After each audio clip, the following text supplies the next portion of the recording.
baby, I'm trying to get away, trying to lock in the guap, trying to block all the pain. I'm a blind little boss, I'm on top of the game. I've been plotting a lot, now I'm tossing your bait. Yeah, my pops got caught, didn't lock them away. My mom fought hard 5 jobs in a day. I'll be dropping the box and I'm copping the pain. We off to the stars to a tropical place. Ooh, yeah, I'm spitting it heavy, the mission is steady. Your bitches are jelly, I'm ditching the petty. You're digging for pennies, I'm itching and ready. I open my heart when I listen to Shetty. I'm bold like a boss, but I'm little like Debbie. I know it's your boss, I got Richard and Getty. I'm holding the guap and I'm whipping the Yeti, yeah, Kari can play with advanced moves. I'm fucking my girl and her man too. I'm taking the ball like Durant do. My soul is the one that I can't lose. I soak up the sun like a sand dune. I'm holding up love with the bamboo. I'm rolling the blunt by the candle.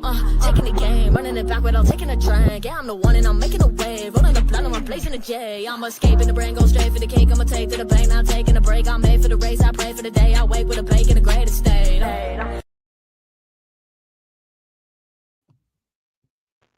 Welcome back, everybody. Yankee and the Brink. We're about to talk about some NFC East. Yeah, it is time for our NFC East off-season show where we break down the team needs, what moves NFC East teams we think they should make, not necessarily moves that they will make, in reference to Jerry Jones and the Dallas Cowboys, one of the oligarchs running our football teams. But first of all, Jay, we were talking about your move to Italy and how much you want to go there. I can only recommend it, man. Like, it's amazing place to go. Be very jealous. And then we'll be able to do shows from your lovely, like, seaside villa. And we'll do the shows from there, and I'll just come and join you, like, at the time. So if anybody wants to fund my move, we can start a GoFundMe or some shit. Maybe because I talk enough shit on Real Talk, maybe some of those billionaires will just want to pay to get me out of here. Yeah, or maybe you'll be forced to leave, forced to run away. Like Anthony Scaramucci, I've noticed, is spending a lot of time in Europe at the moment on the after doing the Rest Is Politics USA, spending a lot of time in one of his villas in Europe at the moment. Being forced into political asylum. But yes, hello everybody. We are back with some NFC East chat. But I thought we'd start off with some general LFL news. And Jay, the big story coming out of the NFL today is coming from Los Angeles. Matthew Stafford has re-signed an extension, restructured deal with the Los Angeles Rams. What do you make of that? Right decision for the Rams, right decision for Matthew Stafford? Question mark. Okay, yeah, this whole fucking thing was ridiculous to begin with. But I want to know what Matthew got paid, and I still couldn't find it, okay? I couldn't find what he was getting paid. It's got to be 50-something, right? We talked about it the other day. What the fuck were the Rams going to do without him? I have no idea. I think they thought, oh, we're going to let him go out there and test it, and he's going to see he's not going to get as much as he thinks. And I think the Raiders backed up the Brinks truck, and they were like, oh, shit, now we got to pay him. That's what I think happened, but who knows? Yeah, definitely. I think, look, I think the Rams did get a little bit scared when the Raiders came in with an offer, but I also think this might not have played out terribly badly for the Rams either, mainly because the teams in for Matthew Stafford were total dumpster fires that Stafford doesn't want to play his last years at, and does he want to reroute his entire family to go to Cleveland or the Giants or the Jets or the Raiders for a season, like for a couple of seasons, for a couple of extra million? Does he want to uproot his entire family for that? Like, I don't think so. I think this was a good move for Stafford to stay with the Rams and a good move for the Rams to keep with Stafford. And I don't hate that they let him test the market, to be honest. Yeah, I just think that should have never even went this far, right? Like, this should have just been taken care of. You knew that you were coming to this point with his contract. You knew you were going to want more. I just don't understand this, like, with teams. You know you're going to fucking re-sign him. Just re-sign him. Like, let's quit playing the game. And then you actually seem more respectful to your best players, which makes other players want to come there. So seems like a good business move to, like, just get these things out of the way quietly, and then one day you just hear Matthew Stafford, new contract, right? Like, I don't know if it really had to go to all this trade thing because you're trying to save a buck, and I really feel like that's what happened. Yeah, definitely. I mean, I think with look, I think with the Rams, like they've let him go and test the market. They've let him go and test the market kind of for themselves to gauge it. Looking at PFT, they've kind of said the Giants and the Raiders have offered him somewhere near 2 years for 90 to 100 million in guaranteed money. Stafford's current contract is 23 million for the first year, 26 million for the second year. So you've got to imagine that the Rams are closer to 80, 90 million in guaranteed money. So Stafford has kind of doubled his contract. And I think the Rams still get a good deal there for Stafford for the next 2 years. They've moved in the direction of a very young roster. They've become incredibly young on the defensive side of the ball. They're also getting rid of Cooper Kupp as well. Puka Nacua is still on a rookie deal. So they are the Rams' offensive line is also quite young. So they've moved to a much younger roster here. So not huge contracts. So I think that in the grand scheme of things, this is a good move for them. And just for 2 years, I don't think that's bad either. Around 40 to 50 million a year. Jay, another thing that we've been talking about in our second. If they want to make that 1 second, if they want to make themselves look good after this bullshit, a week before free agency starts, just release Cooper Kupp, because we all know you got to release him anyway. And if they release him a week ahead of time, it gives him a week up on all the free agents to go negotiate a contract. Yeah, I do think this leads well into what we're about to talk about, Jay. But the players have so little power in the NFL. The way that the NFL is run, they have so little power. It's the most like un-American, or is it the most American thing with billionaires having control over everybody else's life decisions? But it's the most like in the theory of what America is. It's the most un-American thing to like hold these employees to ransom. They're never really allowed to test the free market on their own terms, and things like that. It's the not being able to decide where you want to live and those kind of things I find really, really difficult. So I do think that the Rams should be releasing Cooper Kupp early if you're going to release him anyway. And I think it needs to be a precedent set. And I think the players need to come out and say, look, we're going to charge people double, triple if they're clearly a bad organization for the players. Hurt them in the pocketbook, players, if you want more to go with. And it's got to be those top players. I do agree. The Rams need to make themselves look good. If they can somehow negotiate to get rid of this franchise tag, there would be a lot more leverage that the player could have.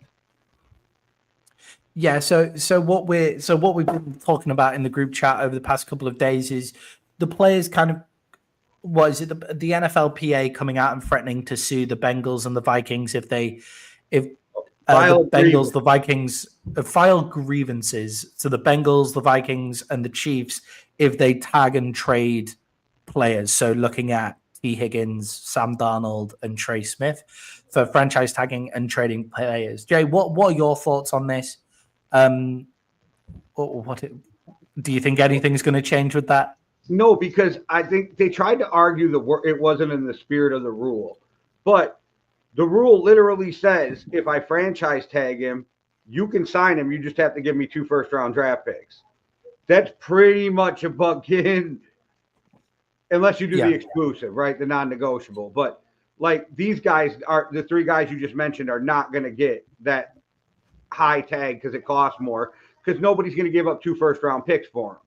So, but it's still in there that if you really want these guys, you could just go, which is a trade, right? So they got to, what I think should happen, and it would be I think it'd be a like mutual win-win. 1 year franchise tag maximum. I think that's it. You can only get franchise tagged once. It gives the team time to figure out how to negotiate with you if it's a hard negotiation, and it gives you more leverage knowing that you can only hold me for 1 year. Yeah, yes, and look, the franchise tag, in terms of the pay that the players receive when they're on the franchise tag, is okay. Like, it is pretty good. Like, Dak Prescott made a ridiculous amount of money whilst being franchise tagged, and then was able to make a ridiculous amount of money because he's able to hold the owner's feet to the fire, saying, "Look, you don't have any leverage, a single ounce of leverage over me anymore." So if you can play it out like that, but it just removes the player's agency to play where they want to. Like, if your family is in Miami and you want to be in Miami, you should be able to go play in Miami if the Dolphins want you. Like that should be allowed. And it's the whole trading system is just, it feels illegal to me. Like, it just, the way that works, I think if an employment lawyer had the balls and wanted to get the huge payday, but also had the funds to back himself through it, to take on the NFL in that, I think they could dismantle the draft. But you can't take out the NFL because they'll just pour so much money into it. Legally, they can't, because it's a collective bargained agreement.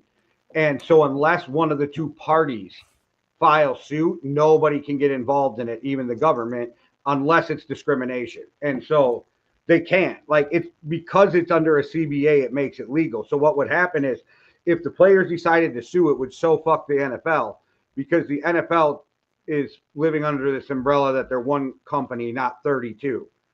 That's not true. It's an antitrust violation. You should be able to negotiate with all 32 teams to maximize your value. But because it was collectively bargained between a union and a corporation, now there's nothing the government can do unless there's somebody files from either side. Yeah, and Jay, I think you should get yourself a job in criminal law, man. I think it just suits you. The only thing I ever did in criminal law was get convicted. Okay, so no, thank you. But yeah, just on that, I only know all this shit because of Florio. Like, I'm not some like. It is so. Florio is so worth listening to on this. Like, hate to admit it, but Florio's show is worth listening to. Yeah, just he broke it down the little like snippets of this. A year or two ago, he broke it down on one of his PFT where he's in his fucking basement or whatever. Cellar. Yeah, he broke it down on one of those. I'm a big fan of his hidden country cottage wine cellar. That's very cool.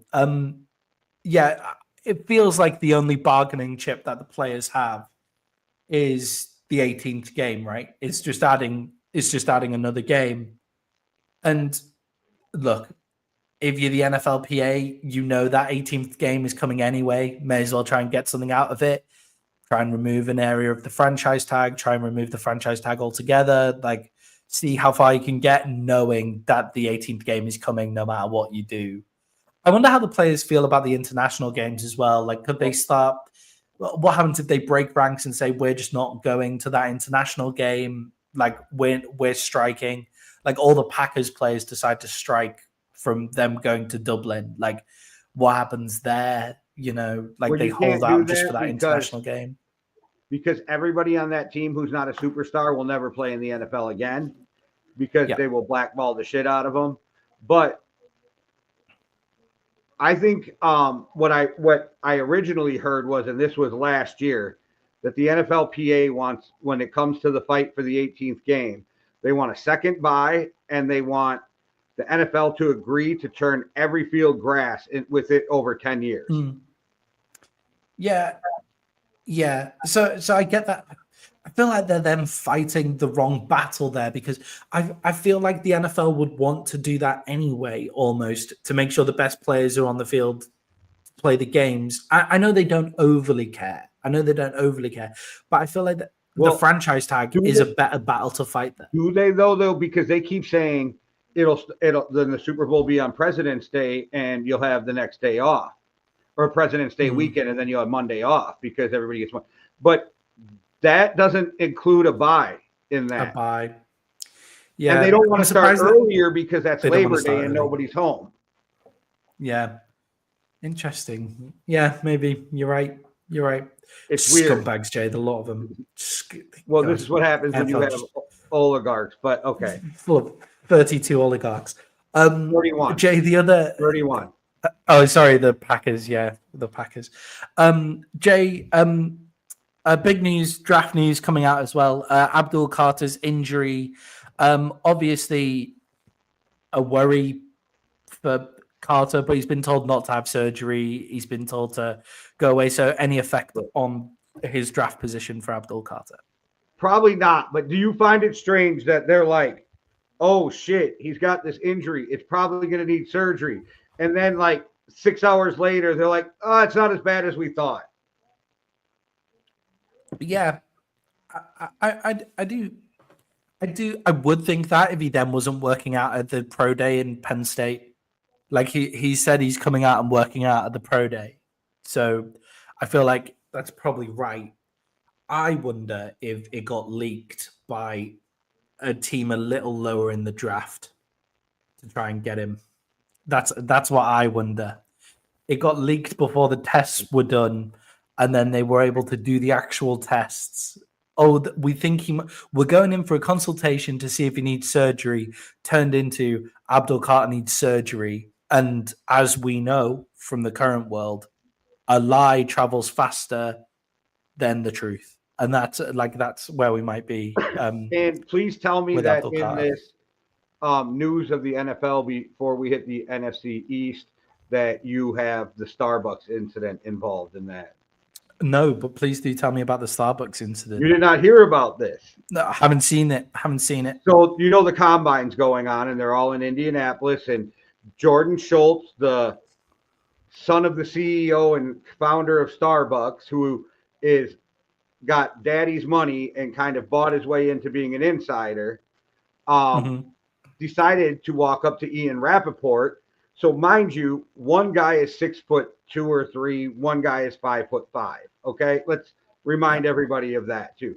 Jordan Schultz decides to walk up to Ian and says, we need to talk. And Ian's in the middle of a conversation and says, not right now. And Jordan Schultz starts fucking cussing at him and yelling at him in Starbucks and screaming at him to the point where NFL security got called and this whole thing. So I'm just like, I don't know why the guy who's got daddy's money is trying to bully Ian Rappaport, the guy who's 5'5". The GOAT NFL insider. Yeah. And it was over that he came out and said something about that Tom Brady and Matthew Stafford had a secret meeting. This is what Jordan Schultz said in Montana. And Ian Rappaport said they ran into each other while in Montana. And that's what caused the whole fucking fight. And it was almost a Starbucks brawl over insiders. Nice. So, yeah, that's what happened at the combine. It's bad. I don't understand. The weirdest part to me of that, Jay, is that even these rich people drink shit coffee in Starbucks. Can't they have like good coffee? That's the biggest issue here. People love Starbucks. Weirdly, I think it tastes burnt. So, tastes like shit. If any of those companies want to give us a sponsorship, Scooter's Coffee, we are definitely fucking with you. I love me some Scooter's Coffee, but you know. Shout out to Calva in Latvia who make the best coffee grounds for your home coffee machine. Calva. If you got espresso, you can send some my way. Yeah. Oh, fucking so good, man. Calva. Kind of expensive, but there are no Starbucks in Latvia, which is a very fun thing to have. They have like their own Baltic brand of Starbucks, which is good fun. Sorry, got off track. Weird. The world of NFL insiders and just NFL journalism in general is overly aggressive. Do you not find it funny that the guy whose father is the founder and CEO of Starbucks tried to pick a fight in Starbucks? Yeah, I mean, you do. People with daddy's money pick fights with people they shouldn't be picking fights with, you know? See it all the time. Pat McAfee and them were making fun of it with Ian Rappaport, and Ian Rappaport goes, I heard Dunkin' Donuts has some pretty good coffee. It's just that, like, people with daddy's money pick fights that they know they don't need to back up. Like, they know they don't need to back up their shit. So that's what's happened there. Jay, what I have seen on some NFL insiders, I don't know how true it is the Giants are now, after they've been snubbed, the actual title of this article said scorned, but I feel like that was a bit harsh, by Matthew Stafford. they've been snubbed by Matthew Stafford. The Giants are now looking to move up to number 1. Do you think that's a good idea for the Giants? Do you think it's something that's actually possible for the Giants to do? Do you think it is something that they will do? Okay, we can go back. We got receipts. Couple episodes ago, I absolutely said I believe the Giants will move up because I do not think Shedeur will play for the Titans or Cleveland, and I think the Giants want him. I think the Giants will figure out how to move up from 3 to 1, and I think that leaves the Titans in a perfect spot because I think the Browns are also going quarterback right there at number 2. So you're still going to get your choice of the best non-quarterback in the draft. And I think New York might be the perfect place for Shedeur. I mean, you can argue some other places, but he won't get murdered. He'll have the best offensive line he's played again or behind in a few years. They're not the worst offensive line. They just had some injuries. Like when you get guys back, things change, right? Yeah. So, and then, I mean, you got Neighbors. That's a good start. I think it's a good place for him, and I think he can handle the pressure. I think he can handle the New York media. Yeah, I guess we'll talk more about this when we break the Giants down kind of towards the back end of the show. I've got them kind of last in our NFC East rundown. I don't know whether the Giants is the best place for any quarterback to go, and I currently don't know whether this crop of quarterbacks, so Cam Ward or Shedeur Sanders, is worth the move up when you can get an elite talent like Abdul Carter if you just sit at 3 and then just kind of admit that you're going to be terrible at the quarterback position. Because, I mean, there's quarterbacks out there in free agency or some easier trade picks, I guess, like a Justin Fields that's like serviceable enough. I don't think you guys all get that Shedeur Sanders is 100% an NFL starting quarterback. No, I think he is an NFL starting People quarterback. Just hate at him because he doesn't have this one great fucking thing. He doesn't have a cannon, but he's got a strong arm. He's not Lamar Jackson, but this motherfucker can move around and run with the ball. He reads the defense. Like, I don't think there's any way he fails with a guy like Daboll. I don't. Yeah, I just think I look at the last NFL draft and people who assess quarterback players and say they get drafted behind JJ McCarthy. Like you say that's a bad thing. JJ McCarthy should have been drafted before Caleb Williams. No, I just mean like if he was in the previous quarterback class, then he's not getting talked about as number 1 overall, potentially moving up to number 1 overall to go get him. Like I don't know whether he's worth the move up. Is the situation? I don't have a problem with the Giants taking him if he's there. I think that would be a great pick for him because assumably it's just when you have Abdul Carter and Travis Hunter on the board to take, and then you're really high in the second round. Jackson Dart might be there in the second round. If Jalen Milroe is there in the second round, then you take him, right? But if you're sold on a quarterback, you do whatever it takes to go up and get that guy. Yeah, that's true. Obviously, it comes down to the assessment of the Giants assessing Shedeur Sanders. I just wonder what the difference is in Abdul Carter and Travis Hunter, whichever one of those guys you pick, compared to who you get in the second round. And then, but you can also get Jalen Milroe and Jackson Dart, like in the second round, which I don't love. Like I don't love like either of those guys, but second round quarterbacks. Those guys to me though are projects, and Shedeur's let's get him ready to play right now guy. Yeah, if I'm the Giants, I would rather play this season. I'd rather play this season with whoever I draft on the bench while we get everything else sorted out, and like have a Justin Fields there just to get his ass kicked for like half the season at least before you put someone else in. Yeah, I just like I said, I don't think people to me, Shedeur does everything good. And if he'd had a good offensive, think about how well he played and he had a shit offensive line. I think, and he's got a good pedigree. And again, like I said, if you're sold on a guy, you do whatever it takes to go up and get him. And if you're the Giants, you got to go get a quarterback. Like you've been playing with shit quarterbacks for way too fucking long. They have to have a quarterback in there within the next 2 years. It's just whether you decides it's this year and you just go for it, It or you has build to be something this to year next year. because the owner made it pretty clear when he said, I'm bringing back their coach and GM for you don't say I'm bringing them back if they're not on the hot seat. Like, it's now or never. Yeah. It has to be for Brian Daboll, and like they've run out of road. But I guess that's the problem with people. I just feel like a lot of people in the NFL, the reason these building jobs don't work is the reason why shit teams stay shit is because everybody's just trying to save their job for like long periods of times. It shouldn't be that way in the NFL, but everybody's just making moves to save their job. But I don't hate. But you can't blame the guy making millions of dollars trying not to lose his job.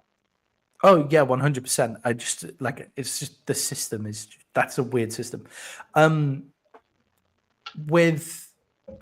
agree with you. I think that Shedeur Sanders is the best quarterback in this class, and the Giants, I wouldn't hate it for the Giants if they moved up to get him. I don't think it would be terrible, just depending on the price. It's only 2 spots. I think Cam could be better, but I know Shedor's going to be good. Does that make sense? Yeah, definitely. And I just worry with the Giants. It's the team around him that I worry about. But you've got to put a quarterback in there. So hold on. No, I had this pulled up, so let me access this really quick. Giants got $43 million in cap space. They can go make some moves. Yeah, there's at least a wide receiver in there and an interior O-lineman. We're going to be talking some wide receiver here in a minute, and I'm excited. Yeah. We'll get to them. Just the final piece now on kind of draft talk. Jay, is a lot of quarterbacks have come out and said we're not. The two not a lot. Cam Ward and Shedeur Sanders have said they're not throwing in the combine. Why do quarterbacks not throw in the combine? I'm going to tell you exactly why, and here is a good story to break it down. When I heard this, I've used it ever since. Tim Hasselbeck had a decent arm, but was known as a noodle arm because of the combine. And Andy Reid used to come out and be like, this dude's got a pretty decent arm when he was there, right? But here's what happens. You've never thrown with these guys. You don't know these guys. You don't have any rhythm or timing, anything. He gets up there. There's this kid from a school he doesn't know on the outside. Got to throw him a go ball. He steps back, lets the ball go. Happens to be Chad fucking Johnson, who fucking streaking down the field and makes it look like Tim Hasselbeck doesn't have a good arm because he underthrew him by 25 yards because Chad Johnson is so fast. That's exactly why. Because you're never going to help your draft stock throwing at the combine, but you can hurt it. Yeah, I feel like there are players that do help their draft stock throwing at the combine, aren't they? Like for instance, I know this isn't the combine, but Zach Wilson's pro day that wows people. That's always what we hear. Is their pro day, right? So Zach Wilson's pro day. If you're a top quarterback like Shedeur and Cam, you can't make your stock any better, but you can hurt it. And those two specifically can't make their stock any better, really. They're both getting drafted at least in the top 5, probably the top 3. Oh, yeah, there's guys like Will Howard. You better be out there throwing. Yeah, well, Jackson Dart and Jalen Milroe have both come out and said they're throwing tomorrow as well, which I think is a risk for Milroe, because I think Milroe's like the kind of wild card athlete quarterback that might actually make it into the first round for like the Raiders or someone who desperately needs something to just spark something back there. So I think it is a risk for Milroe, but yeah, I think those guys should be throwing. I always get surprised when people don't kind of just go and throw. Well, it was Bill O'Brien who said Jalen Milroe would be the best running back in the SEC if he was a running back. I do think that's worth it for a couple of teams. Like, do you not think the Steelers putting Jalen Milroe behind Russell Wilson would be a really good idea? Like, give him time to develop his throwing game, but he can run. It's because I don't think they can develop him. I think he needs to go to a team with a coach who can develop his throwing, right? Like we watched Lamar grow as a passer. This is what we need to see. And I don't think they have the coaches to do it. They don't seem to like develop offensive guys. Like they always have problems with their young offensive guy. I don't care if it's receiver or whatever. I think, but I like your premise. Like go sit behind somebody and learn. But I think they need a coach to teach him. It's the Rams then, isn't it? Like the perfect That spot for him is then the Rams. The Raiders, and they get somebody and let Chip Kelly teach him behind the scenes and let him sit for a year. Or like the 49ers behind like Sam Darnold. Or you keep Brock Purdy for the year. And make Purdy. No, but like you can go out and make Purdy prove it. Make Purdy prove it, right? And he probably will. And then you still just leave him. Well, they can franchise tag him and then trade him, can't they? Yeah, but then you're gonna franchise him for $40 million and then hurt yourself getting free agents. And it's the dilemma the Vikings are in right now with Sam Darnold. Yeah, that's true. But anyway, when the 49ers get Sam Darnold, then Jalen Milroe makes a lot of sense as well. Or like those kind of organizations where they have. But I could like the Rams. The Rams as well kind of have. No, Rams make sense. First round picked.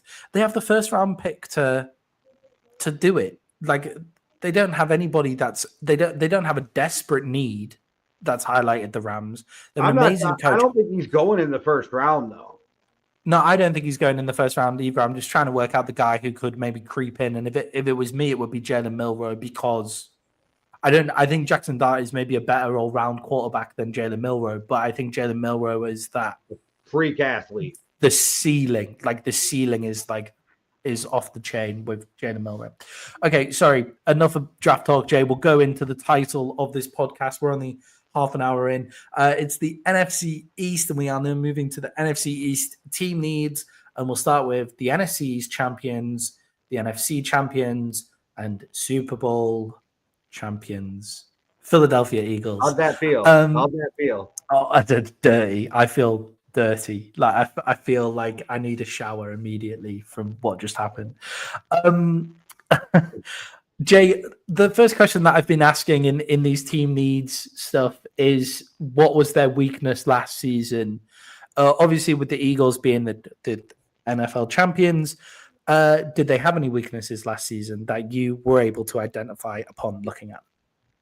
Yeah, but we're picking nits, right? We're nitpicking at this point, right? Because they won the Super Bowl. But I definitely think they need to address the offensive line because you have old guys who get injured. Lane Johnson.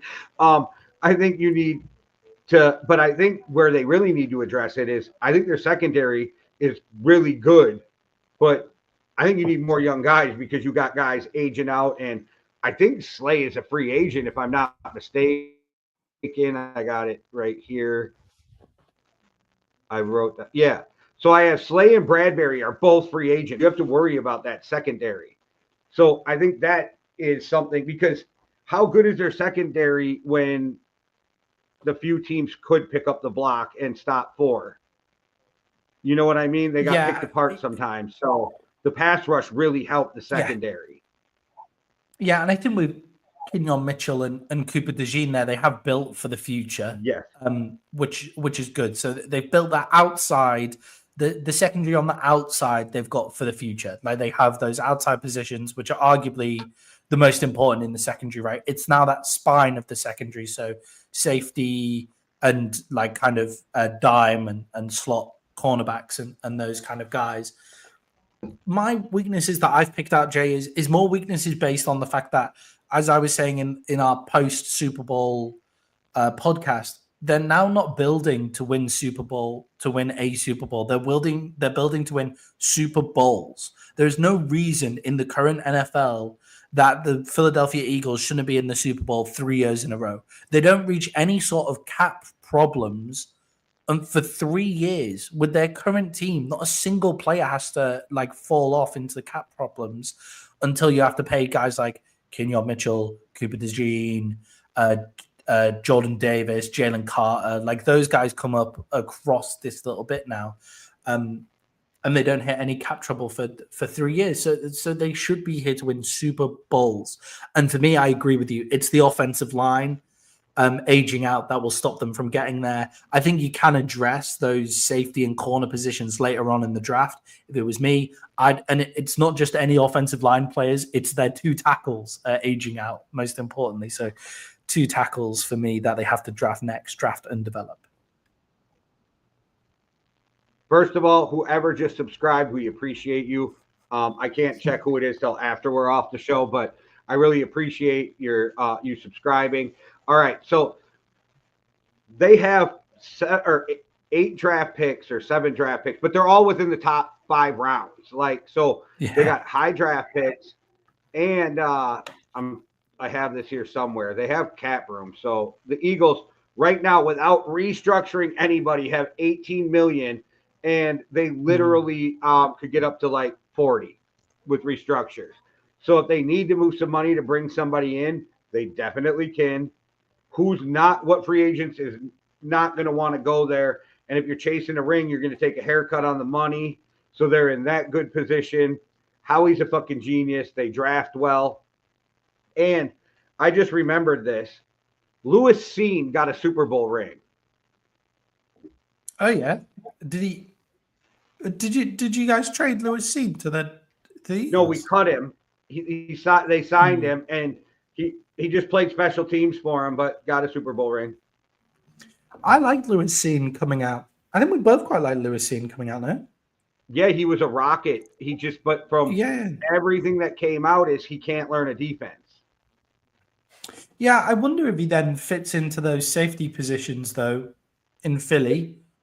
It's not the most complicated defensive system. Any safety there.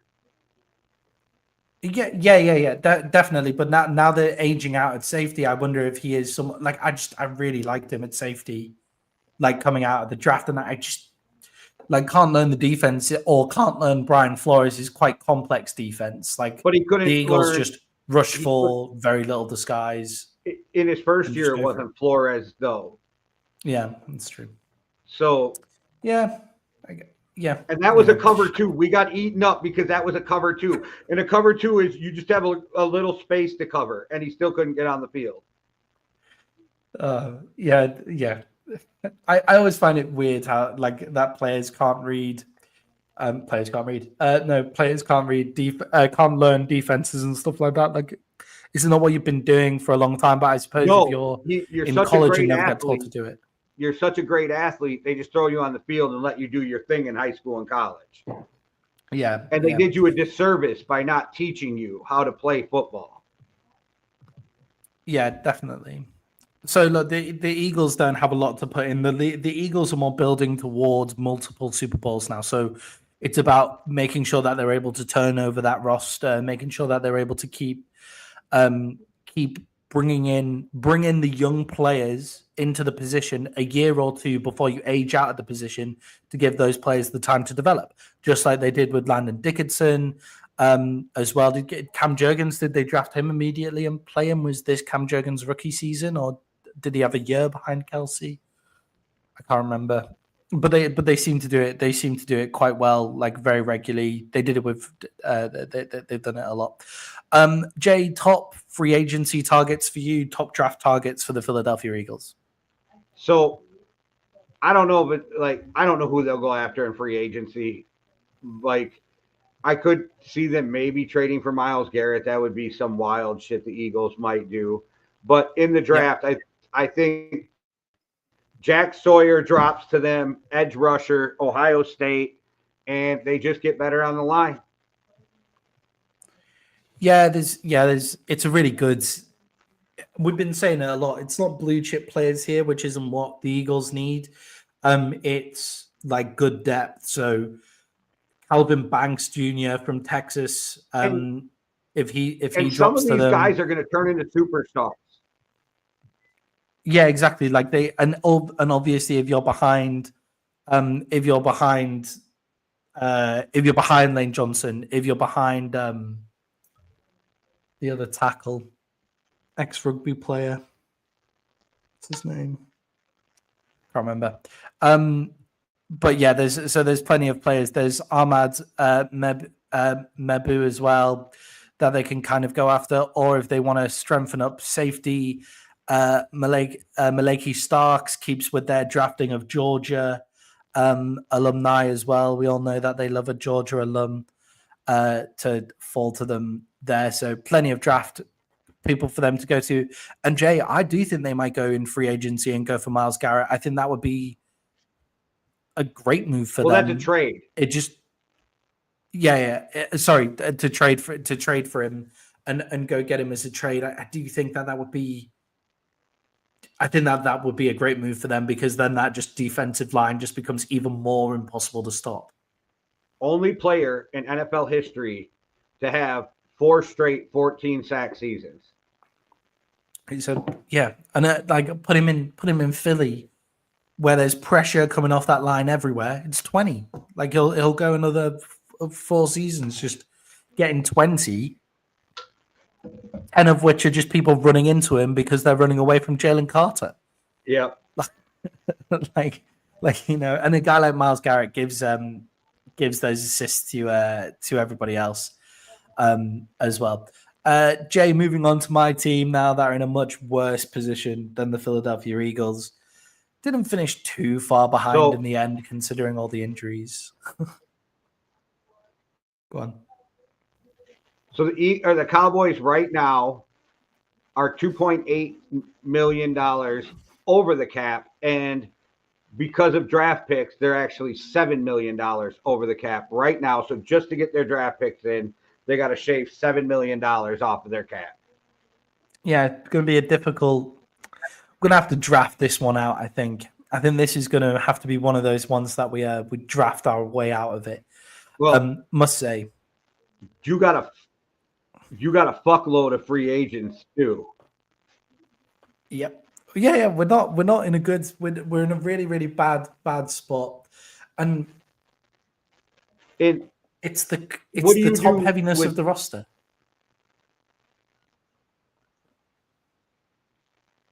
What do you do with Overshown's injury? You got to bring back Eric Kendricks, or what do you do? Because I don't know what you do with that. But on top of that, I mean, I'm just looking. You got DeMarcus Lawrence, you got Golston, you got Rico Dowd, you got fucking Brandon Cooks, you got Turpin, even though he's restricted, so you a restricted free agent, so you'll get him back. Cooper Rush, Trey Lance, and cornerback Lewis. Those are all free agents that had contributed this last year. Yeah, Odigizua as well, who's our best defensive tackle. Our best defensive tackle, but only in the pass rush, because like no one in Dallas can stop the run. Look, I think our cap space is our biggest problem. The weaknesses that I've identified, Jay, is interior offensive line, right tackle, defensive tackle, middle linebacker, and running back. Like that's where we are. The entire spine of the team is awful. I got one weakness on the Dallas Cowboys. GM. Most importantly, GM is the biggest weakness here, and I think the Cowboys' biggest. Also, by the way, this is all without paying Micah Parsons, who like this. All of this cap is without paying Parsons. But that would actually free up cap space if they would just get him signed. Yeah, because they can move his money. They can move his money to the back. To the back end to move the money out of and give it to him in a signing, and it would be a signing bonus.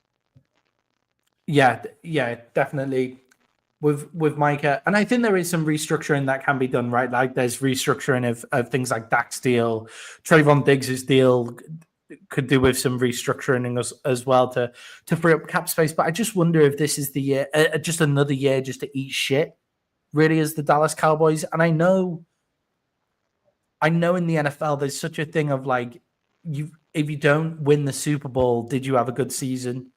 Like if you don't win, did you have a good season? And it's the be all and end all.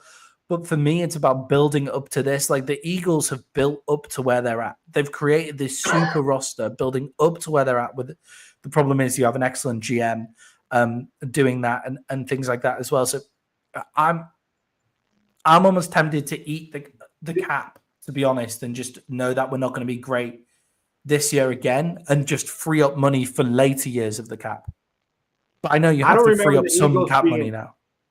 I don't remember the Eagles being shitty. I remember them winning a Super Bowl with Big Dick Nick, having some years making the playoffs, getting knocked out, and then Super Bowl, playoffs, Super Bowl. That's kind of what I remember. I don't remember these down building up years.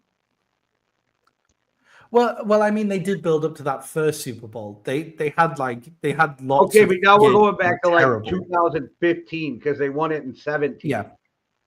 Yeah. So they won it in 17. Then they had a terrible season in Jalen Hurts' first year, where Carson Wentz just was completely awful, shit the bed, and they were tanking at the end of the year. They played Nate Sutfield instead of Jalen Hurts at the end of the year because they decided to tank the last games of the year so that they can get better draft picks.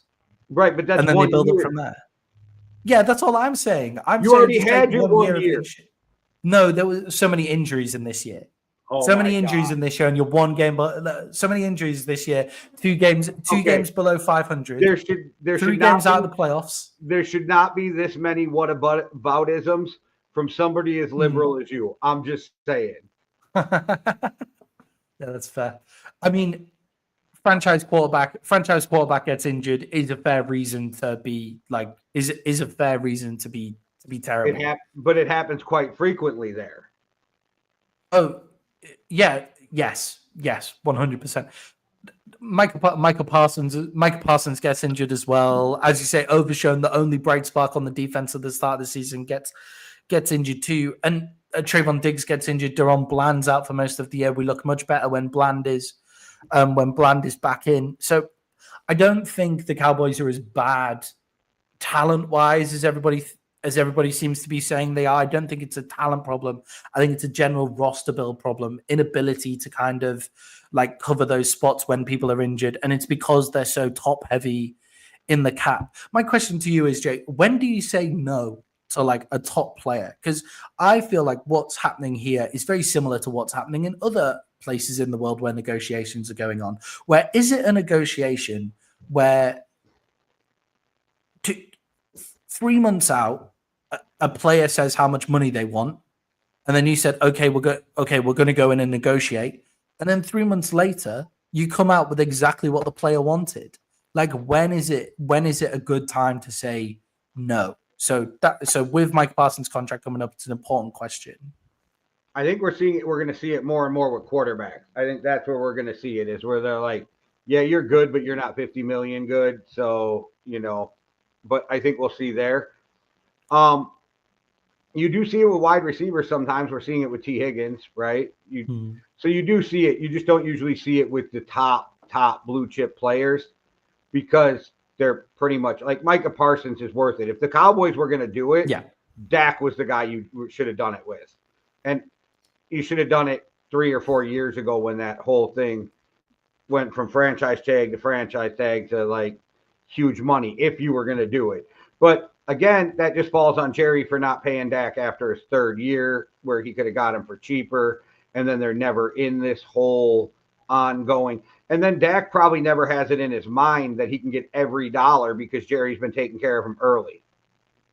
Yeah, I always wonder where it came from where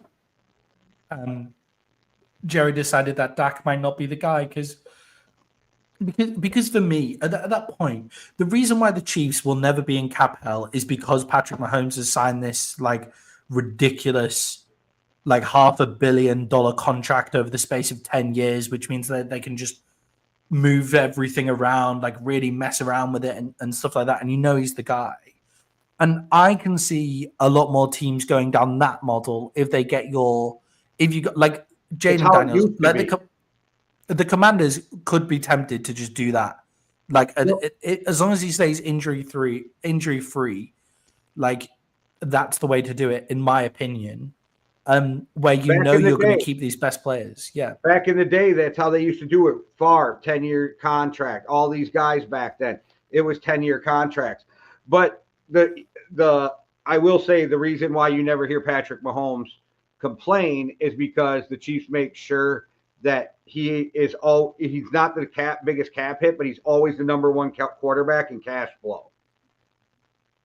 Oh yeah, I suppose it's fair. He also, like Patrick Mahomes, due to being the Kansas City Chiefs quarterback during the time of their dynasty, he's getting a lot of ad deals. He's getting a load of stuff on the side, which Dak Prescott, as the quarterback for the Dallas Cowboys, always got as well. So, in terms of saying no to players, I do think it is difficult to say no to Dak Prescott. but as you say, it's the leaving it so late. So it's why you knew that you were going to pay Dak Prescott this amount of money 6 months before. Dak Prescott sat down at the table and said, "This is the amount of money that I want." 6 months out, and 6 months later, we're paying him that exact amount of money. CD Lamb, 6 months out, tells Jerry Jones exactly what he wants, and 6 months later, you're paying him that exact amount of money. There is no negotiation skill there. There is no negotiation. And until you start showing that you'll tell players that you'll say no, the Dallas Cowboys will be paying a premium on all players. Like the Dallas Cowboys pay a premium. We have more stars. There's more Pro Bowl players that have played in Dallas than anybody else outside of Kansas City, and now I think the Philadelphia Eagles over the past 5 years. Like, everybody talks about you all the time. Like, the media creates stars around the Dallas Cowboys, which then creates a tax on Dallas. And Dallas need to start showing that they will stop paying that premium for players just because they're a Dallas Cowboy. And Jerry thinks he's going to get a deal. So this is why it's weird. He always thinks he's going to get a deal for that, but for being a Cowboy. But that's not the 80s anymore, Jerry, and nobody gives a fuck. That's not how players think anymore. So yeah, there should be a deal for being a Cowboy, but it's just that knock the premium off for being a Cowboy. It's being more expensive to sign players as the Dallas Cowboys currently. That's because they wait until the last minute. Exactly. It is to do with waiting. It is to do with waiting until the last minute. But even like things like free agent signings and those kind of things as well. Also, what I'm sick of is everybody saying that Jerry Jones is this like flashy owner who splashes the cash in free agency. Jerry Jones hasn't made a big free agent signing since the 90s. It makes no sense. It makes no sense whatsoever. You mean the Cowboys haven't made a big free agent signing since Jimmy Johnson was making them? Yeah, actually, that is a very, very, very fair point. Jay, just coming off that, is Micah Parsons worth being the highest paid non-QB in the league? Yeah, he's going to get like 34 million is my guess, 35 million maybe, but his numbers will come in to look better than they are because everybody wants that contract with the fake numbers at the end that make you the highest paid, this and that. I think he's worth it. And I think you don't really have a choice unless you really want to see him with the Eagles in a couple years. Yeah, right. And they have to sign him before that Myles Garrett deal comes in, right? Like Myles Garrett goes. Everybody's waiting. Yeah. So they can up the next guy. Yeah, you have to wait. That was the other part of the Cowboys paying everybody at the end, by the way, is everybody was waiting. So I remember. Well, they should have did a year earlier. Is my argument. Dax they weren't waiting. Dak should have gone at the same time as Jared Goff and Carson Wentz. That's when they should have knocked off Dak's contract as well and given him a 6 year at 30 million or something. And we just wouldn't have been. We just wouldn't be here. But Jay. And the other part of this is the Cowboys have so many holes. The player that they're most closely linked to in the draft, Jay, is Ashton Genty at 12. With so many holes in the team, should the Cowboys be drafting a running back when there's plenty of running backs in this class to draft in later rounds? Yeah, him or the kid out of North Carolina. I think it's what they need because I think you give Dak another option. You give more weapons. And the offensive line is okay-ish. So you can fix your offense. Yeah. Maybe you can fix your offense and then outscore motherfuckers and hope that you can figure out how to get more pass rush because the back end of that defense isn't horrible. It's just there's such a lack of pass rush and being able to stop the run outside of Micah Parsons. Like, he can rush the pass. But I'm saying you need – yeah, but especially if you let Lawrence walk too. Like, these are the things. Like, I don't know what they do because they're like already over the cap. So I'm not sure. Like, if you don't get Micah signed quick, you can't keep any of these other guys. Yeah, I think they'll get rid of. I think they'll get rid of DeMarcus Lawrence. Anyway. So then you need another pass rusher. But DeMarcus Lawrence is coming off an injury. DeMarcus Lawrence is coming off an injury and is a big cap hit That's my anyway. So question. you take the casualty. Yeah. Would you rather add one or two pieces on the defense and hope it helps, or add maybe player on the like a dynamic player on the offense that could just help you try to outscore teams? Yeah. So my immediate thing with that is, can we get whatever his name is out of North Carolina? Can we get him in the second? Because if that's a yes, you think he goes? You think he goes in the first? You think it's two running backs? It's not me. Every one of these draft fucking gurus have them going in the top 25. Both of them. Some people have them switched, and guys like Phil Yates and Daniel Jeremiah have Ashton Genty as one of the top 5 players in this draft. And there's not a lot of blue chip players. So if you can get one of the best 5 players in a draft where 15 to 40 are pretty much 12, the same grade, and you're at 12 and you can get him, I say you get the best player on the board and a guy who's a blue chip, then you like it's almost like you have to do it, right? Yeah, yes, I agree with you. But I think that description also perfectly fits the person who I would take. It's a position that we've never drafted well, have struggled for I feel like every time we've ever done this show, and this is now our 3rd off-season needs that we've done, I've highlighted this position again and again and again, and it's defensive tackle, like the interior defensive line. And PFF on their big board have him one spot ahead of Ashton Genty at 4, so in the top 5, Mason Graham, defensive interior from Michigan. And I think if you can grab hold of Mason Graham. You think he's going to be there? Well, it depends exactly. Like that's what I mean. Like, will he still be there? Well, but will Ashton Genty still be there? That's the thing. Like, I think people there's a better defense Genty's there. That's just me. Yeah, I think there's a better chance.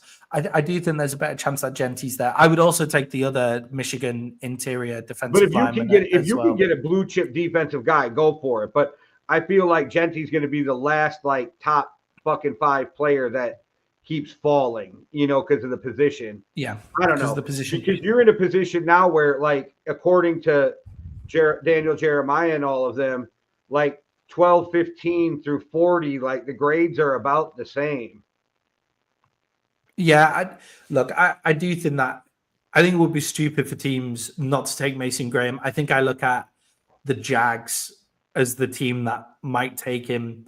But then outside of that, I think the other teams need offensive help. So there's the quarterback needy teams, right? What about the guys at 15 and 16 who are going to trade up because he fell to 9? Yeah, and the Cowboys could do that, but the Cowboys don't do that. Yeah, I don't stay where they are. If Jerry trades, I always expect it to be back.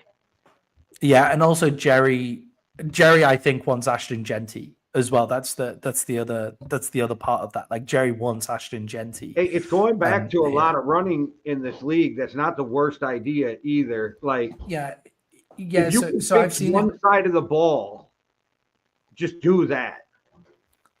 Yeah, so I've seen a few people say, like, oh, well, the Eagles for Saquon Barkley, they just won a Super Bowl from doing that. Well, one, in the Super Bowl, they didn't do that because Jalen Hurts threw them like to that Super Bowl. Yeah, but and it was the defense the defense, like, yeah, definitely. But the defense, and actually the playoffs as a whole, the defense won them that Super Bowl, won them the playoff games. They were built. They were built to bring in a running back to help them get over the top. Yeah. I get what you're saying. But yeah, exactly. Like when people make fun of the Giants. Yeah. Yes. So when people make fun of the Giants for trading Saquon Barkley, I don't necessarily think that it was a terrible move. Stupid to do it to the Eagles.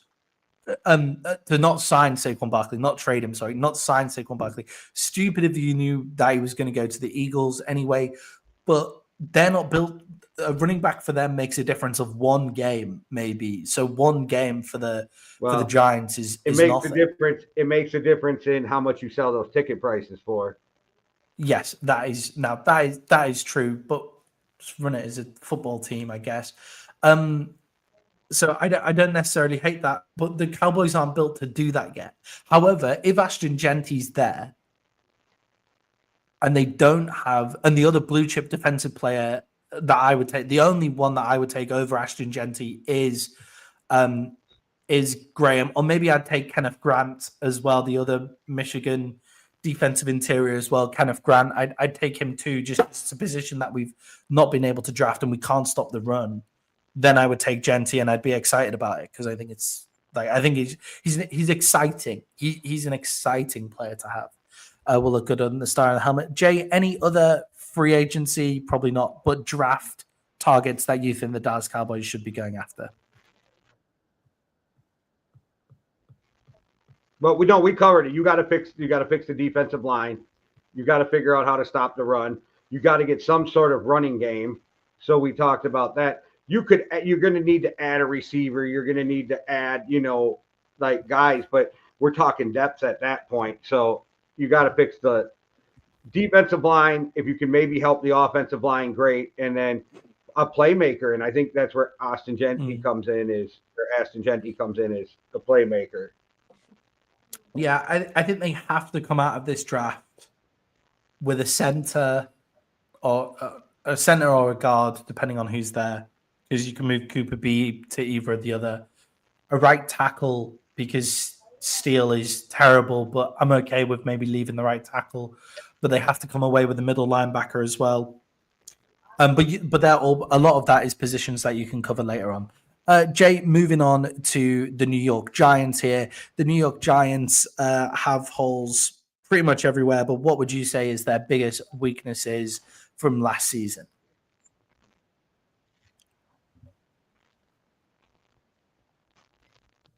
I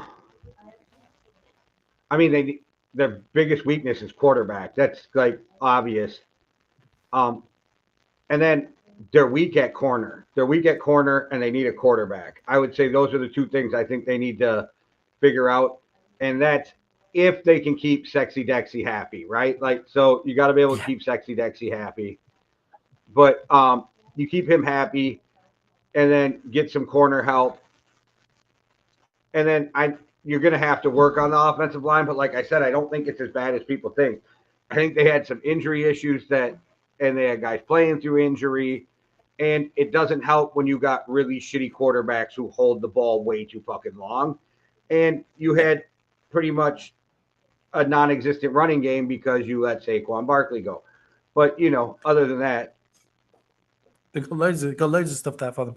I think the Giants' offensive line is serviceable. I think that's a word we can use for it, and that means I wouldn't necessarily target it. But if a good offensive lineman comes to you later on in the draft for depth purposes, then you take him, right?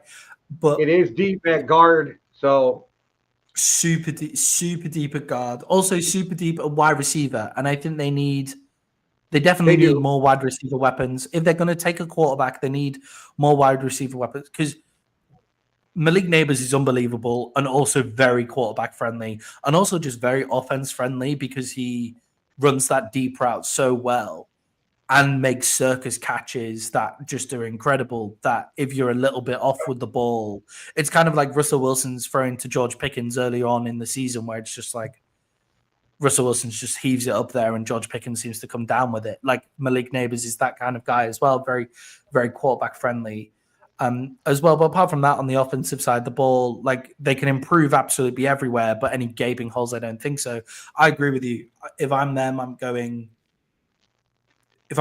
tempted to take Travis Hunter, to be perfectly honest. If Travis Hunter comes to me, I think I'd take Travis Hunter or Abdul Carter over the quarterback and then draft a quarterback later, just because those two guys are generational talents at quarterback, at cornerback or edge.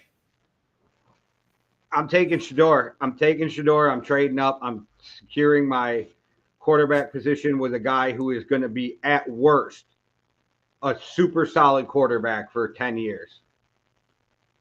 They won 2 Super Bowls with a slightly below average quarterback. So Eli Manning going into the hall of slightly below average. Well, he's It's going great. in because he got 2 rings and his last name's Manning. He'll get into the Hall of Fame, but Yeah, he didn't get definitely in not the first first ballot. ballot, huh? Yeah, he's not getting in first ballot, which I was happy to see, to be honest. I felt good about that one. I saw some stuff about why guys like Eli Manning and Matt Ryan and probably Stafford now are going to be going into the Hall of Fame, and it's because the generation after them, like guys like Andrew Luck, Cam Newton, didn't live up to it quite enough, largely due to injury on Andrew Luck's side of things, but they didn't live up to it quite enough to even make a go at making the Hall of Fame. So that generation won't make it. So then they have to put in quarterbacks from the generation before that don't really deserve it. And I've been doing it for the existence of time now. I'm calling bullshit. Andrew Luck was not a good enough quarterback to make the Hall of Fame. People act like he was a good enough quarterback, and he wasn't. He was fucking Matt Hasselbeck. That's what his career was, Matt Hasselbeck. So these people who keep talking about Peyton Manning and Andrew Luck it drives me nuts, but I know he was his teammate, Pat McAfee kills me with this. He was Matt Hasselbeck. Matt Hasselbeck actually went farther with the Seattle Seahawks than Andrew Luck did with the Colts. At least Hasselbeck got him to a Super Bowl. Yeah, I wonder if he's a victim of, like, is he a victim or a beneficiary of being in a really badly run organization like the Colts, right? Is he a victim because he couldn't take his career to that level to then get the Hall of Fame because it wasn't run well around him? Or is he actually a beneficiary because he never had to play well enough because he could always blame it on like how terrible it is? His legacy can always Austin blame it Collie, on fucking Reggie Wayne, fucking Joseph Adai. They had a great offensive line. They had fucking Bob Sanders. They had studs. I'm not trying to hear that. So fuck that. He just gets too much credit and it kills me. Yeah. Back to the Giants though. Yeah, I do get securing your quarterback future. And also if they come into the building and they're just clearly not who you are, then you're able to move off them. Like you then just move off them as quickly as you can, right? Let's not forget $43 million in cap space. They can fill a lot of holes before drafting Shadur Sanders. Yeah, for people who may want to go to the New York Giants, though, like the thing about the draft is people have no choice. But like with free agency, there's an element of choice. Like there's a team in the division with 81 million. Yeah, and we see it every day. You just put more dollar signs on it, and they're like, "Yeah, I'm happy to be a Giant." Yeah, it's also like it's also you're living in New York, isn't it? It's like, yeah, the Giants and the Jets can be shit run organizations, but if they can match the bid of other, maybe a little bit more of other organizations, and you get to live around New York City, yeah. And if you help turn that team around, they will love you in New York forever. Yeah, I think it is. I think it is a thing of like that people don't realize. People don't do enough. They don't mention state income tax enough for teams in areas that don't do state income tax. Which and they don't do. It's New Jersey tax, so it's not as bad as New York. Yeah, and they don't do like place to live. Like they don't talk about how good of a place it is to live all the time. It's like here. I always find it crazy when they're talking about like footballers being like if I was a footballer, this is how I would think as well. It's like, oh, he needs to move to Sunderland because that's his best, like that's where he'd be best style of play, like good move. And you're trying to get this guy to move to like the northeast of England in a really shit town that's like been decimated since the 1980s, right? It's awful place to live, right? This shit town, and you're trying to get him to move from the south of France, like fuck that, and they actually have a choice. Yeah. Okay, if you're like, hey, you want to come play in Spain? Yes, I do. Yeah, yeah. It's like, oh, Myles Garrett wants to leave Cleveland, and it's only because he wants a chance of competing for the Super Bowl. And it's like, yeah, he might also just want to leave Cleveland as well. Like that could just be an addition to it. Like because Cleveland could offer to pay him a lot of money, and he might just not want to live there. Yeah, so New York does have that advantage when it comes to the free agency market. That's definitely true. It's just a poorly run organization. As well, I do think they can fill some holes in free agency. Who are you going after in free agency as the New York Giants GMJ? Anybody I can put next to Sexy Dexy. Yeah, like Odigizua. Yeah, or I'm calling Cincinnati and being like, can we work out something for Hendrickson without, because I'm not giving up a first, obviously, but can we work something out, like get him over because he doesn't want to be there. There's T. Higgins, too, is another guy I'm really trying to target if I'm going up to get Shedeur Sanders. Like you put T. Higgins across from Malik Neighbors, another great LSU receiver, then T. Higgins can be T. Higgins. I also think, yes, T. Higgins definitely would fit there. And he could claim to be wide receiver 1, whilst really we all know it's Malik Neighbors and all of that kind of stuff. Like it is a good feeling from there. If I was drafting Shedeur Sanders, though, I'd want Amari Cooper. Like that's the wide receiver I'd be taking. I keep forgetting he's a free agent because market. He was just traded. Yeah, I keep forgetting. That's not a bad move. Yeah, that's who I'd want. Like Amari Cooper's route running is just unbelievable. It's so unparalleled. And look, it didn't work out for him in Buffalo.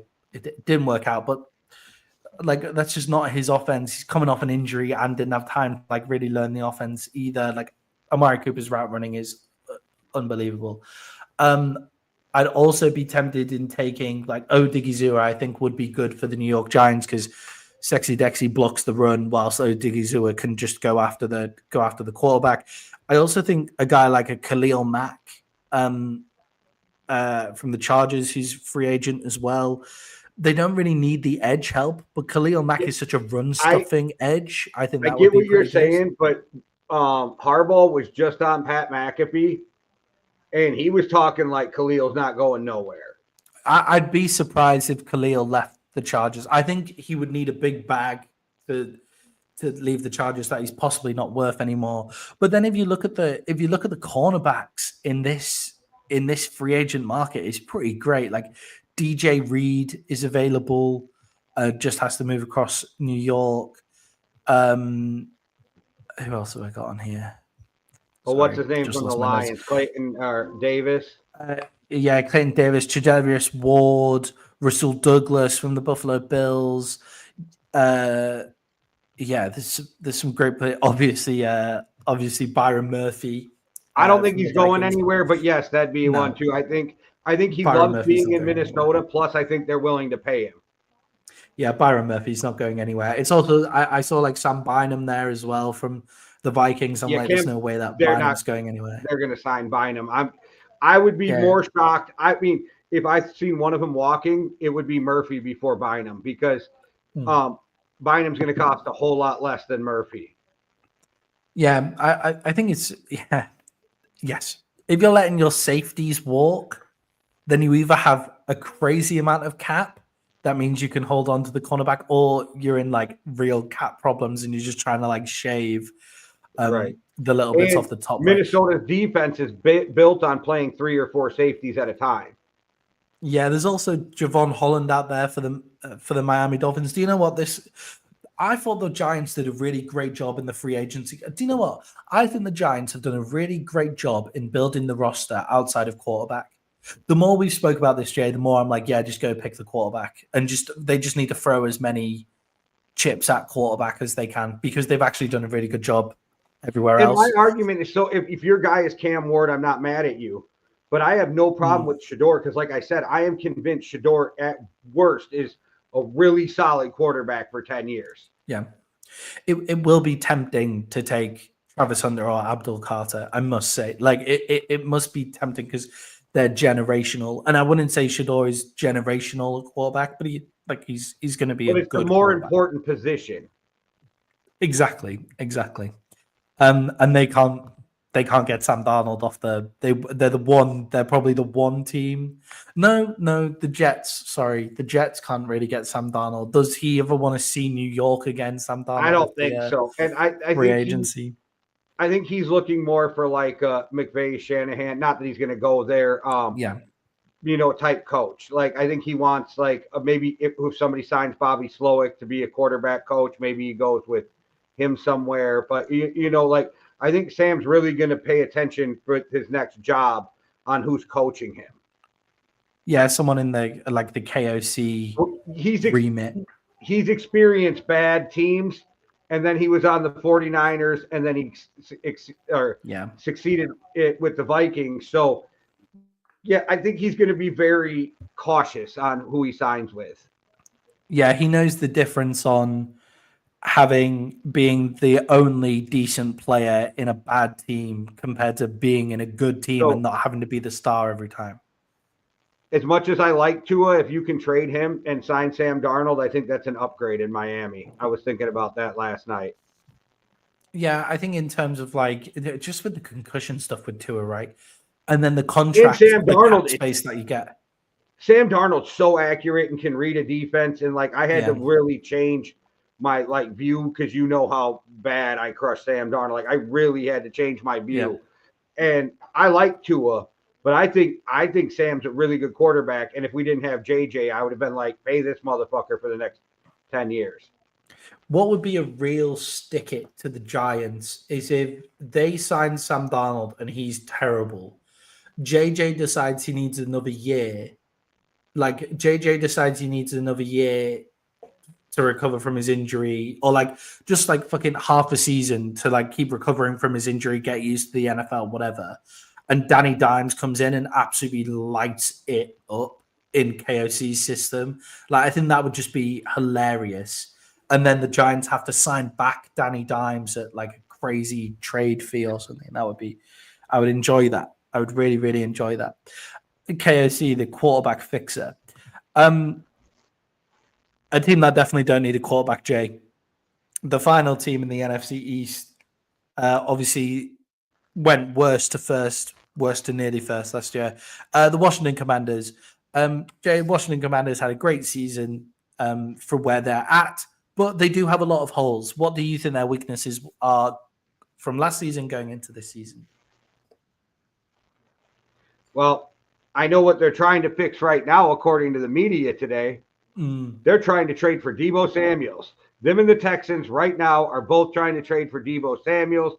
I think that would be fucking amazing with the Commanders. Yeah. I know you would hate it, but you gotta see the potential of. I'm finding it Scary Terry, Deebo, Brown, man, and then they have $75 million in cap space.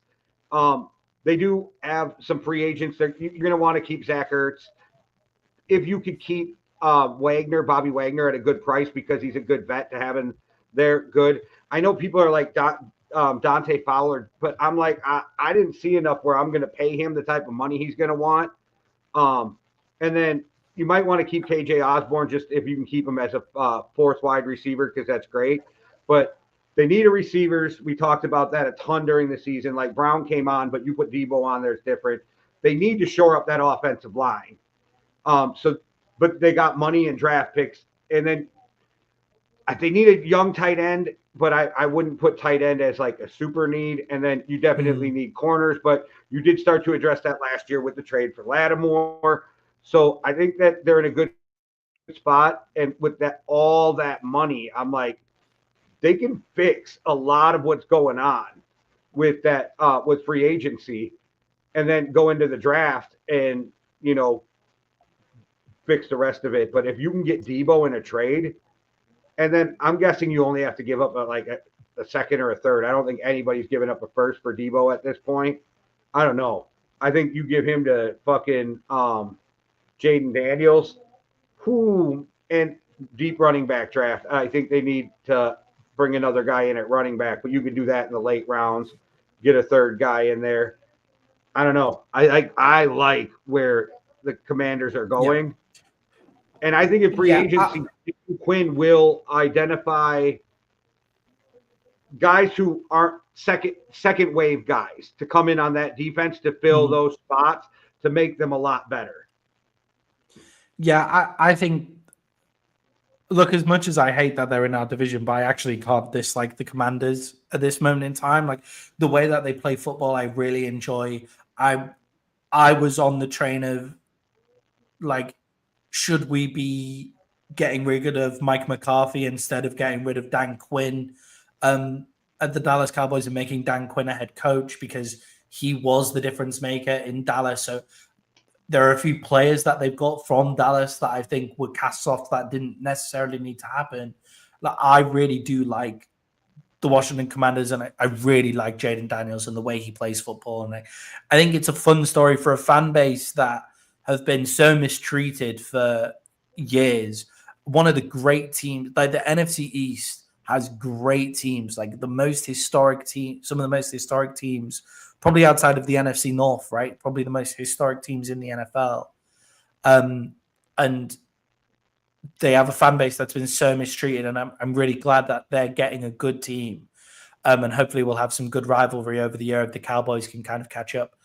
Deebo Samuel is the perfect signing for them. What they're missing, what the Washington Commanders are missing more than anything is star power. Now they've got like every player that they've got. I think that is an excellent, excellent depth player.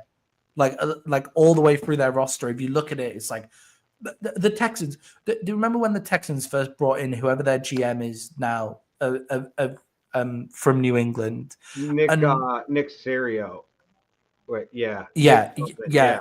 And we did a show talking about it, and we basically all the Texans did was all the Texans did was bring in like third, second string players that are just like C plus to B.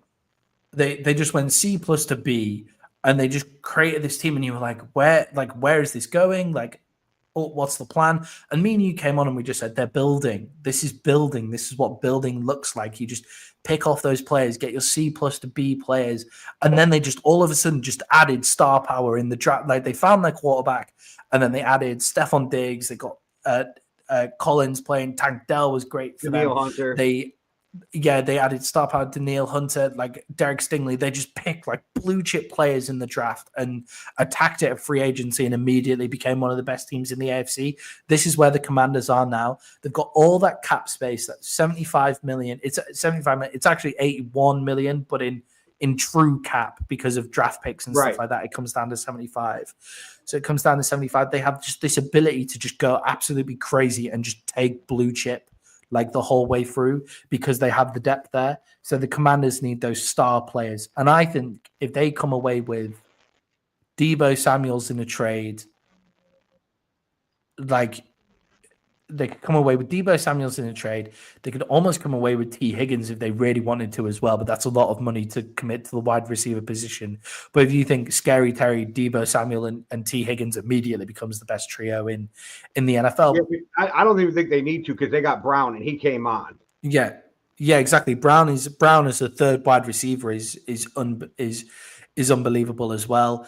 They can then attack other positions, especially on the defensive side of the ball, where they can go get Khalil Mack. I think Asante Samuel Jr. would be a perfect pickup for them at cornerback, depending on if Harbaugh's going to let him leave the Chargers, which I think will be a wild thing because I've really liked Asante Samuel Jr. since he's come out. But for them, what Dan Quinn did with Odigizua, a defensive line, I think he'd be a really good pickup. He'd be a really good pickup for them, and they can just attack these blue chip players. Nick Bolton at Kansas City, probably not going to come out, but would be a really great pickup for them. As well, they could be in the talks for Myles Garrett if they wanted to be. I don't think I'd want to give up that much that it would take to get Myles Garrett. If I'm the Commanders, but they could just attack everything they wanted to, and they're in a really, really great position going forward. You might be able to get the Texans to come off Daniil Hunter too, because he's got 1 year left, $50 million. Like you might be able to exactly. And 40 million. Sorry, with his cap hit. That's not what they're paying him, but his cap hit 40 some million. Yeah, just imagine if they took a player like Dre Greenlaw from the 49ers. Like imagine if they took that kind of guy in there, and just went after these. Obviously, we've spoken about the corners like on previous shows and in this show. All the corners that are out there would make the Washington Commanders immediately better, and they can just go in and pay more for anybody than they need. And you can get better in the draft with the corners too, because there's a lot of corners in this draft. There's some depth. So, like, this is a depth draft, and you go get a couple big names in free agency, and this team, like you said, right in contention.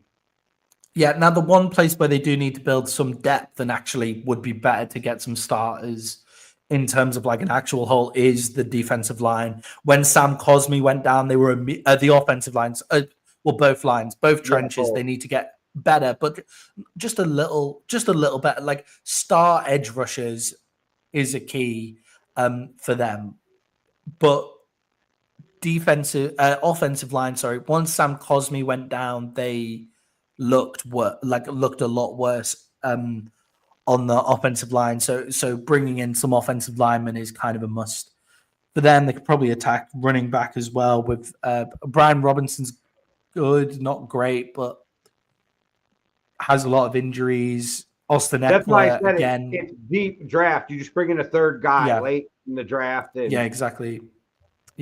So they have they're just in such a great position. Jay, is their biggest win, though, of the offseason so far. Obviously, if they get Deebo Samuels in, then it becomes crazy.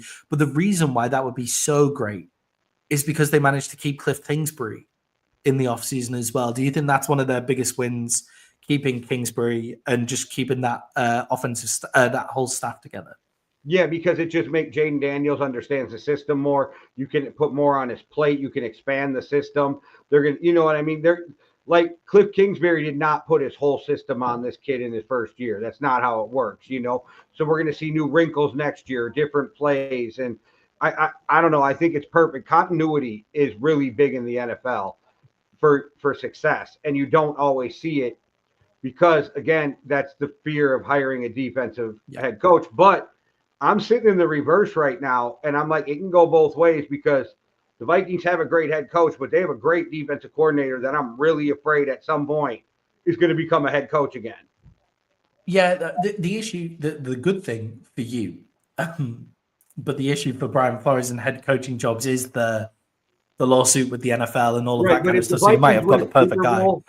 And that defense just dominates. There's going to be a team that's like, yeah, fuck it, bring that dude in, you know? Yeah, definitely. And Brian Flores is the kind of guy that'll take it.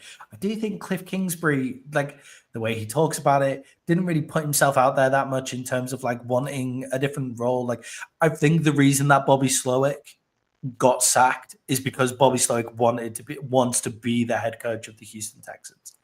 Like, the more I think about it, and all that shit about him and CJ Stroud not getting along, like, since so CJ Stroud didn't even think the Texans were going to draft him because he got into an argument with Slowick at the combine. Pretty impressive to get in an argument at the combine. It's pretty crazy. But yeah, I think that Slowick wanted to be. I think that Slowick wants to be a head coach and is frustrated. He sounds like. I wonder if he sounds like he might be a bit abrasive as a guy. Like Bobby Slowick might be a bit abrasive. But if you're not getting on with your quarterback, like that also comes down to the quarterback, right? Like we say CJ Stroud is this great leader and the intangibles and stuff, but that scene after Tank Dell got injured and all of he those wouldn't things. even talk to his offensive coordinator at Ohio State, we found out. So So the reason that Bobby Slowick gets kind of fired, I think, is because he wants to be a head coach and it is quite abrasive as well. Cliff Kingsbury isn't that. Cliff Kingsbury had a taste of being a head coach, clearly hated it. Like, it was very obvious by the end of his time in Arizona that he hated being a head coach, I thought. I don't think it's necessarily either that he doesn't ever want to do it again. I think he likes where he's at and he's comfortable learning before he goes back and does it again, right? So I think this could be a Ben Johnson type thing, like, give me another year here, let me do this, and then I'm looking for the right job too. Has anybody picked up Bobby Slowick yet? No. I'd so take him as the Cowboys OC. Like, I think that would just be brilliant. But anyway, yeah. So I think the Commanders are in. I think the Commanders are in the best position in the NFC East to kind of like make a big jump forward. Obviously, I think that the Eagles, Super Bowl champions, they easily have the best roster in the division as well. But Jay, what are your NFC East way too early predictions for the way that the division is going to finish? Well, the Eagles are going to win the division. Yeah, Commanders give us 2, Cowboys 3, and Giants 4. Yeah. Yes, it is very difficult to see past those rankings. I think the one that might be the closest is genuinely the Cowboys finishing 4 and the Giants finishing 3. Like that's the closest one to a switch, I think. Oh, I could see the Cowboys finishing 2 and the Commanders having like a sophomore slump too, though. I don't think that's sophomore slump. Do the Eagles party too much and not come back as serious? Like, so there is things that can shake that all up. Yeah, it's always difficult when you're doing these off-season things way too early, just straight after like things like the Super Bowl and straight after the season finish. It's important to remember that like most years there are 8 new playoff teams that weren't in the playoffs the year before. On average, there are 8 new playoff teams. So it's always a worry. But in the NFC East, I kind of go like, Sense says it'll be the Eagles, Commanders, Cowboys, Giants. Commanders maybe have a sophomore slump. Cowboys get their injuries back. The Cowboys beat the Commanders with like, let's remember in games as well. And the Commanders also beat the Eagles, and the Cowboys always play the Eagles hard when they have their team there. So it's a good division. It's a fun division.